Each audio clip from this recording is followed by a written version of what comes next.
This is how you start to learn to trust your own guidance. And trust me, when you trust your own guidance, you will never be led astray. You are only ever going in different wrong directions when you're trusting other people's opinions, because that doesn't resonate with what your soul came here to do in this life. So when you're trusting your own guidance, when you know who you are at your core, and you're listening to you above everyone and everything, no matter what you're seeing and feeling and experiencing in your reality, you're listening to those inner feelings that are coming from your soul, your higher self, your inner being, whatever you want to call it, you will never, ever be going wrong. You will never be led astray. I can guarantee you that. Welcome to Trujectory, the podcast committed to helping you step into your true path, your purpose work. There is nothing better than being able to do what you love every single day and to get paid for it. I lived many years of my life working jobs that didn't align with me, and I know how rough that feels. I want to see as many people as possible stepping into the work that truly lights their soul on fire. This is your space to come and be reminded that you can create the life that you're dreaming of and to learn exactly how to do it. This is your space to be inspired by those who have been bold enough to follow their passions and have created their dream life because of it. If you're ready to stop playing small, stop holding yourself back, and start aligning with your trajectory, let's do it. Hello, my loves. I hope you are having a beautiful day or night or whatever time it is. And if you're not having a beautiful day or night, then that's what you are here for. We are going to help you take your frickin' power back and get back into the driver's seat, and you will have an amazing day. Every day will be an amazing day because you will understand how to steer and create your reality. And what the frick is better than that?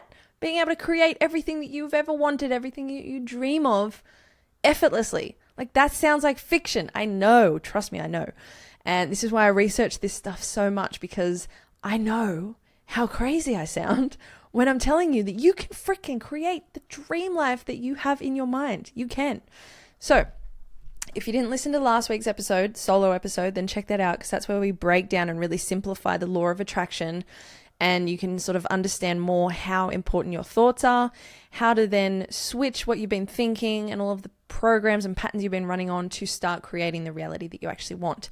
Today, I want to talk about learning to trust your own guidance. So I want us to really, this is a tough one because it's hard to admit sometimes. We all feel like, hey, I am me. I am my unique self. I do things my way. I do what I want. And the truth is, we don't really do what we want most of the time. We actually have been programmed to think, feel, act, and be in certain ways. And we have accepted that because we haven't known any better most of our lives. And so we've become these versions of ourselves. We've put on all of these different layers on top of the truth of who we are. So, I mean, think about when you're young, right? And I know I've gone over this so many times. I'll really speed it up this time, but it's important to know. And repetition is key for anything in learning. So it is actually good that I repeat this a lot because it's a really good one to remember. 0 to 7 years old, you're a sponge, right? You are a sponge. You are picking up every little bit of fear, every belief, every word, every understanding of the people around you. And most of the time, those people around you, they don't actually know that they've been programmed and that they're not thinking authentically for themselves. So it's sort of like fear teaching fear is one way of looking at it. So from 0 to 7, you're a sponge and you're picking up everything that's going on around you. From 7 to 14, you then mimic everything that you've learned for the first 7 years. So now you've got a full 14 years of watching, observing, and then practicing and putting into action ways of being that don't necessarily align with you at all, that don't fit into the core of who you are. You might have come into this world a super happy, bubbly, bright, someone who wants to work with animals and do all sorts of fun, crazy things all the time. And who knows? There's so many different amazing careers. I obviously can't think of any right now, but you might have come into this world with this very specific idea. Your soul has come in going, I'm going to come into the earth school and I'm going to do this. And that's going to be amazing for me to experience myself doing those things. But as soon as you come here, you forget about your true bigger essence. You forget that you are a part of a huge soul family. You forget your metaphysical side, right? Your spirit. You think that you're just a body and you have to push and work and really struggle to get anything. And then you're programmed by so many people around you, and that belief, which is false, is reinforced over and over and over again. So by the time you're 14, that's when kids start to rebel, right? Around those years, they start to question things and go, wait, this doesn't feel right. Why does everything feel so hard and wrong? And I feel like I came here because it was going to be fun, and I saw that I could have this beautiful life working with animals and doing all these fun things. And now I just feel like I have to work a corporate 9 to 5 because my whole family says so, because my school told me I should, because the government's telling me I should, whatever it is. And that's when kids start to rebel, and they start to turn to things like drugs or gaming or, excess sugar or whatever it is to escape the horrible feeling of not being connected with who they truly are. But no one can put their finger on what this problem really is. So it's got so many different names, right? It's got countless names. It could be depression, anxiety, ADHD, anything else that I can't think of right now. And yeah, this is the thing, right? So we get labeled with all of these other things, which then makes us start to tell the story of, I'm someone with depression. So now I start to identify with that, and I start to feel even worse. And look, we're getting off track here. I could go on about this for ages, but I really want to come back to the point of this episode, which is learning to trust your own guidance system. Okay. So once you think about it and you've come out, you've gone through school, you've gone through university because maybe a whole bunch of people told you should, or a whole bunch of people said, you're actually good at this thing, you should focus here. Or you got really scared because you wanted to do this big fun job, but everyone told you wouldn't make money doing that, so you decided to do the safe job. All of these things happen to so many of us, so don't beat yourself up for it. Just realize that now is the time to start getting that awareness around what you can do to fix it, what you can do to start steering your life the way you actually want it, because this is so within your reach. No matter your age, no matter your situation, there are no restrictions here. You can create your own reality. So all of these things have been advised by us, and so we've conformed, right? And conformity is where originality and unique dreams and ideas go to die. It's the fear space. It's the safety zone. It's, well, in what everyone else is doing. I don't want to stand out. I don't know about other countries. I've lived in Australia most of my life. In Australia, there's this thing called tall poppy syndrome, where as soon as you start to stand out, it's like everyone sort of chops you down and makes you feel like you're weird and strange, and you need to come back down to being normal like everyone else.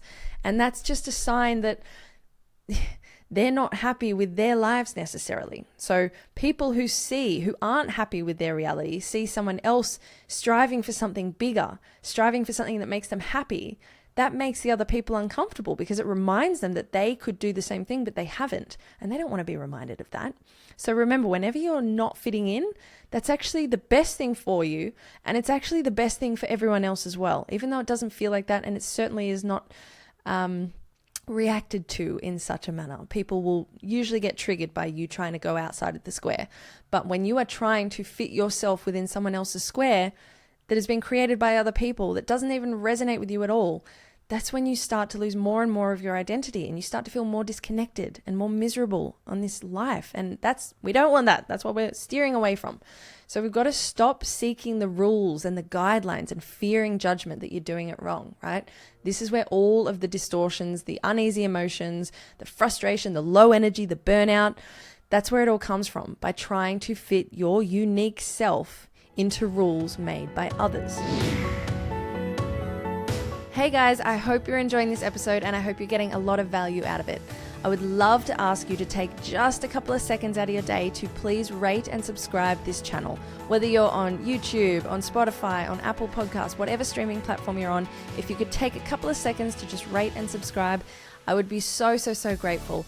That's going to really help us get our reach out a little bit further. It's going to help the amazing messages from my guests be heard by a larger audience, and we're going to be sharing a lot more perspective and advice and inspiration for those people who really need to remember that they can and will own and co-create the life that they want. And I want everyone who feels stuck in their job to be able to have a safe space to go to be reminded that you can, 100%, you can get the life that you want. You can create it. You just need a little bit of motivation, a little bit of inspiration, And that's what I hope to provide here on Trajectory, the podcast. So please rate and subscribe. Thank you so much in advance. I really appreciate you tuning in, and I hope you have a beautiful day or night, depending on where you are. Mwah. So let's really simplify this. I'm all about simplifying these days because there are so many different variables when it comes to understanding how you can create your reality. And I really want to try and simplify this for everyone so you can really grasp it and start putting it into practice and seeing the results for yourself. That's when it gets exciting. So if it feels good, let's not look at all the different thousands of ranges of emotions that we talk about all of the time. Let's not label them all these different names. Let's label them good, bad, right? Simplify. So if it feels good, do more of that. If it feels bad, guess what I'm going to say? Do less of that. Sounds so simple, right? Almost too simple. We've been overcomplicating this for a really long time, and we're so used to overcomplicating that we think that if something is simple, there's no power in it. But I can promise you, if you just follow your good feelings and you take action on the things that feel good to take action on a really deep, beautiful soul level, and you start to distance yourself from those things that don't make you feel good, you are going to see huge shifts in your life. Huge. I can't even begin to tell you how huge. I look back at 6 months earlier. Every 6 months I look back and go, whoa, it's like a whole different person. I'm just up-leveling all the time because I'm starting to actually follow these inner guidance signals, which come in the form of emotions. These are messages from my soul saying, this is what you came here to do. Follow this path, chick. Stop overcomplicating it. Stop doing what you think you should do. Follow this fucking feeling. This is for you. So the more I've been doing that, the more I'm like, whoa, this life thing is incredible. Let's get more of it. So yeah, really using your emotions as those signals, as those reminders is going to help you so much. And we tapped into that a little bit in the previous episode, and we had some home play that was dealing with that. So I hope you did that work and you started to feel the difference there. This week, what I want you to try and do is, this is how you're going to start finding out who you are authentically, who you actually are, what you actually like, because this is how you start to learn to trust your own guidance. And trust me, when you trust your own guidance, you will never be led astray. You are only ever going in different wrong directions when you're trusting other people's opinions, because that doesn't resonate with what your soul came here to do in this life. So when you're trusting your own guidance, when you know who you are at your core and you're listening to you above everyone and everything, no matter what you're seeing and feeling and experiencing in your reality, you're listening to those inner feelings that are coming from your soul, your higher self, your inner being, whatever you want to call it, you will never, ever be going wrong. You will never be led astray. I can guarantee you that. So here's your challenge. I'm excited. I'm so excited for this. I want you to DM me and tell me how you go with this one, because I know it's going to be a challenge for some of you. I'm going to say for 3 days, but I would really like for you to try it for a week, at least a week, to get over the withdrawal phase, because there's going to be a bit of resistance in here. I want you to go without any news. No media, celebrity crap, none of that stuff. Nothing that has anything to do with people outside of you. And especially no news, because that is literally a spotlight on the negative things that are happening in the world, flooded into your system to remind you that there are shitty things that happen in the world. There are also really beautiful, positive things that happen in the world. There is always balance, always. It depends on where you put your focus as to how you feel. And then how you feel is going to be how you act, and then your results, and blah, blah, blah. It stems on from there. So really try this for a week if you can. No news, no celebrity gossip, or, following people whose life you want, but you sort of think, I'm never going to get that. People that trigger you, people that make you jealous, whether it's celebrities, athletes, whatever.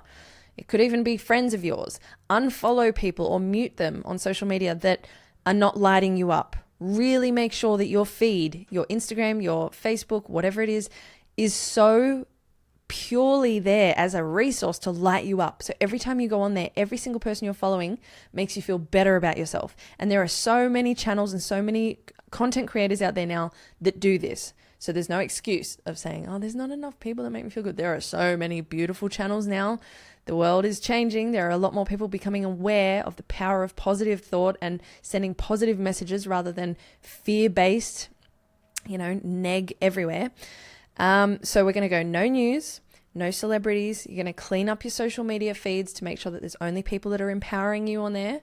And I would love it if you could go at least one of these days without any social media, without any of it. I do personally, I don't touch my phone for the first 3 hours when I wake up, and then I put it on airplane mode again at about 7 p.m. at night. And so every day I have a few hours within the day. It's like usually 5 to 6 hours where I don't have social media. I don't have my phone at all. I don't have the option of being on my phone. I know that can be hard for other people if you have kids, if you have a need to have your phone on, that's okay. You can turn certain apps off. You can have, do not disturb, but only this and this person can call me or contact me. You can set that up on your phone. So I'd love for you to have one day a week where you don't have your phone, social media at all, because you're going to find, like I said, there's going to be withdrawals. There's going to be some serious, oh my God, you're going to have moments where you're just going to naturally go to open up these apps because it's become so habitual in your life. And when you go to do that and then you stop yourself, then I want you to pause and ask yourself, okay, what do I actually want to do right now? What do I actually want to do? You're going to realize how much time you spend on your phone that you could be spending on you, that you could be spending on expanding your knowledge on these things that are going to help you create the reality that you want. You're going to find that you have more time to experiment in new hobbies. You're going to find that you might want to meditate more. You might want to calm yourself down. You might be a very stressed out person, but you feel like I never have time. And it's like, well, if you cut out the scrolling, you're going to find that you've got some extra time. You genuinely will. So even if it's just for one day or if it's for a few hours each day, really try and give yourself some of that time to, one, notice just how much you do scroll and open that app. Two, to then see what it is that you would actually like to be doing. Start remembering that you have choice here, that you have constantly got the option to go, what do I want to do right now? And that might involve your family as well. You might be at home with your kids, husband, wife, whatever. It doesn't necessarily have to be just yourself, but it's a matter of starting to tap into your core desires, your core values, what it is that you want. And this isn't going to happen overnight. It's going to be a slow and steady process. But even just witnessing the withdrawal symptoms initially is going to be very enlightening for you. And I think it's going to open your eyes a lot and make you maybe not want to be on social media quite as much as you maybe have been. And then it's just a matter of looking at the quality of your thoughts. So after you've spent a little bit of time away from the news, away from celebrity statuses and all of these different things, really check in on the quality of your thoughts. Now that you're not comparing yourself to others and you're just actually living your life, doing what you want to do. Remember, only like 20 years ago, it was probably less than that, like 15, 20 years ago, we didn't have social media every day. That wasn't a thing. So for the younger generation, it's harder to disconnect from these things. But for the older generations, it's kind of like, let's go back to that blissful state that we didn't appreciate at the time. We didn't realize how amazing it was to wake up in the morning and not go straight onto your phone and not instantly know about what everyone in your world is doing and then start to feel weird about it, feel jealous, feel like I've got to do this because old mate over here is doing that big amazing thing, so I feel shit about myself now, so I better go and do this. All of that wasn't a thing. And guess what? It doesn't have to be a thing now either. You can use social media in whatever way you want to use it that suits you. But I believe we've just become so programmed, we've fallen into the pattern and the habit. And a habit is just formed by repetitive action. Over and over again, we have fallen into the habit of believing that we have to, every single time we have a spare moment when we're not doing something, we're on social media straight away. So I really want you to just be able to get that space between you and that habit to flick on social media and see how you feel, see what you actually want to do. Check in on how you are. And to be honest, check in on who you are. This is where you're going to start learning who you truly are at your core. And the more you tap into that, I can promise you, the more your world is going to reflect all of the beautiful things that you actually want deep down. Maybe these are things that you've stopped even telling yourself that you want because you have believed you're never going to get them because everything seems so hard. But this is one way that you can start to tap back into that unlimited power that is you. That is literally an unlimited being that is running this vehicle. This physical thing is just a car. It's the driver that's inside this car that we are tapping back into we have forgotten about the driver for so long. And we, as the car, have been trying to create and trying to understand all of these things metaphysically, physically, whatever. But we're just a car. Like, let's get the driver to start steering this car again. And we're going to see so many amazing shifts. So anyway, that's your challenge for this week. Let me know how you go. Hit me up on Instagram, DM on at Trujectory, one word, or at Sarah Louise Maxwell. Let me know how you go with this. Let me know what you're struggling with. Let me know what you've had triumphs with. Let me know if you have tapped into last week's solo episode and you've done that homework, because that's the one I'm really excited about as well, to see what you've started to manifest and what synchronicities have started to come into your reality. So anyway, thank you so much for your time. I appreciate you. I'm excited for you. And I hope you have so much fun starting to discover the true, authentic you. Love you guys. Mwah.